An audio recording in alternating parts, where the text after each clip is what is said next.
Right guys, welcome back. My name is Mr. H. Today we're taking a look at the top 5 must-have accessories for your iPad Pro. Let's get started.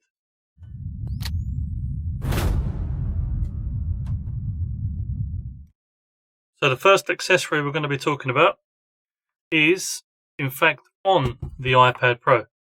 So the first thing I got, once I got my iPad Pro, is a tempered glass screen protector. And I know a lot of people out there are saying that, well, I don't break my iPads, I don't do this, I don't do that, so I don't need a screen protector on it.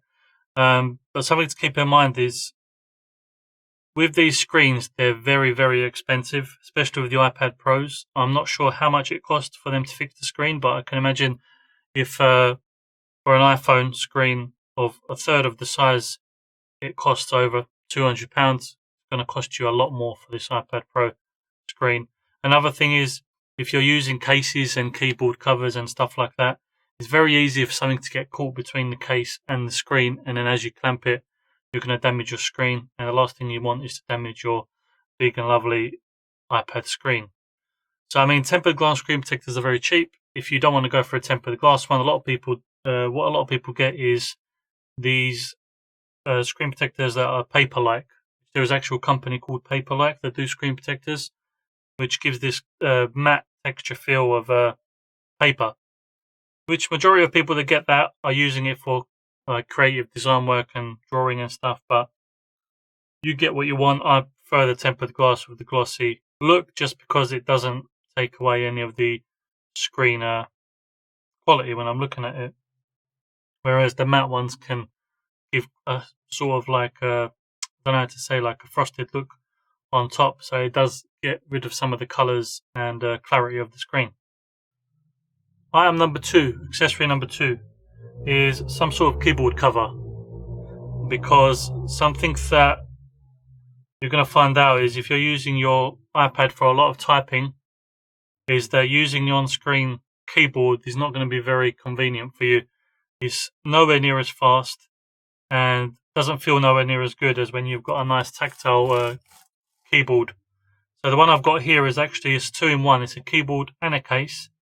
Some people opt to get a case and then they'll just get a wireless keyboard separately if they're using it at home. This one is more of a portability factor. So this is the Logitech Slim Folio Pro. I've actually made a video about this case. I'll link it somewhere up here. In my opinion, it's one of the best ones. Yes, it doesn't have a trackpad. Like, for what I use it for, I don't really need a trackpad on my iPad because I can press it on the screen.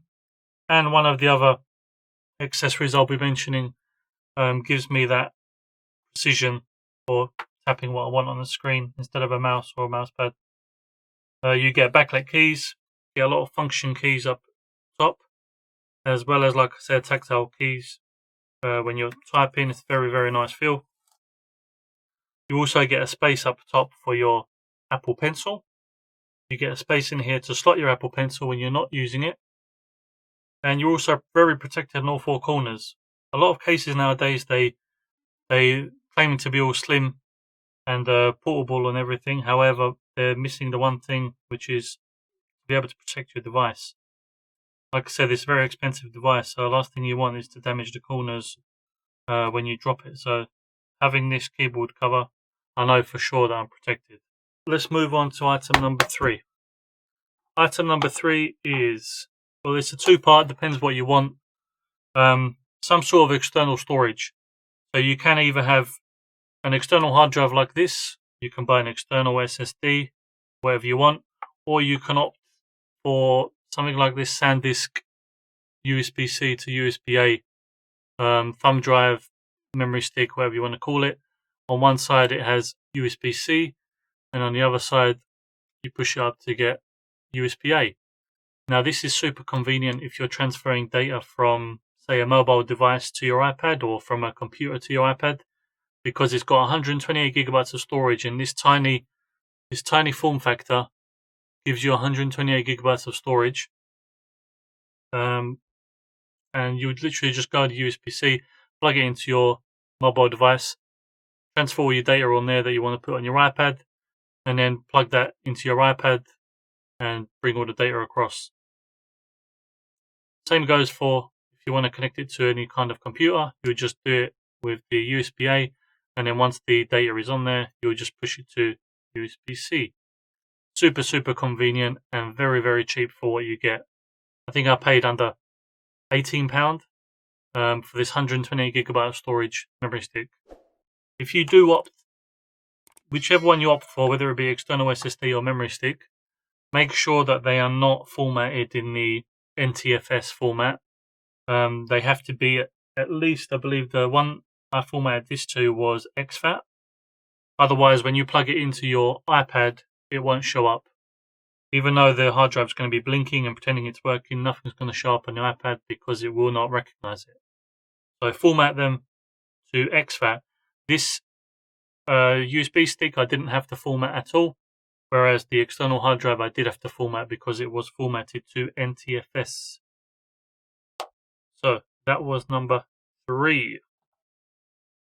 Item number 4, like I mentioned before about the precision on the iPad, is to get some sort of stylus, or what I've gone for is an Apple Pencil, because anything I need to do in the iPad, whether it be video editing, photo editing, this gives me just an unreal sense of precision on the iPad that I can't get when using your fingers. You don't have to spend £120 for the Apple Pencil. There are alternatives out there which give you the similar functionality. They just won't do certain things, like they won't charge from the iPad case. You'd have to charge it separately, but you can get them for about £20-30, I believe, and they're very beneficial if you're going to be using your iPad for any sort of creativity.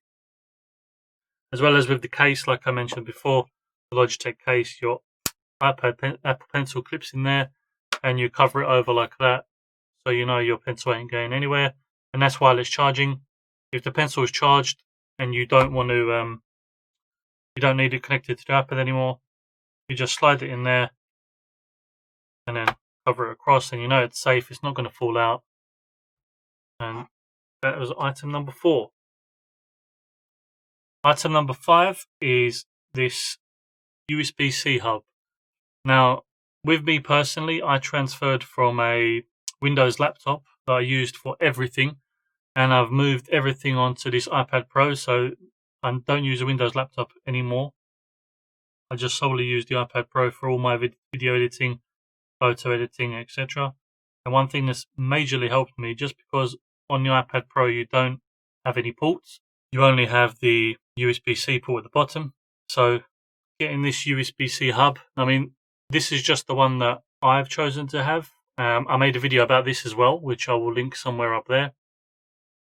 There are numerous and thousands probably of different types of USB-C hubs you can choose. I don't think there's any right or wrong, it's just whatever you prefer. There's ones that attach to the iPad directly, just like this one. So this one, it attaches down there like that. As you can see, the lights on, and then you've got all your ports. You've got your aux port up at the top. You've got a USB-C port for charging, USB-C port for data, memory card ports, a USB-C A port, and finally a HDMI port, which does support up to 4K. Super convenient. You can just plug all your stuff in there that you need to use. When I'm recording on the camera, I can just plug the memory card in there, and I have straight away all the video files on the iPad. As well as if you want to use aux headphones or anything, any of the ports are makes it very easy to use the iPad when you're coming from a device that has a lot of ports built in. This also wasn't very expensive. I think it was like £25-30. And like I said, you've got ones that they give you more ports and they're attached with a cable, so you can just plug that cable into your iPad. Like I said, there's numerous types of different ones. It's just up to you which one you want to pick. I've chosen this one for now. I may change later on, who knows, but this is working perfectly for me, and it's provided me with whatever I need it for. All the products listed here, or all the products I've shown you here today, will be listed down below in the description if you want to check them out. And yeah, those were the top 5 must-have accessories that I would say you should probably get for your iPad Pro if you're thinking of moving to iPad Pro permanently. That's the top 5. you want to see more content like this, remember to subscribe down below. Hit that like button. Leave a comment down below to what you want to see next on videos. Thanks for watching, guys, and I'll catch you on the next one.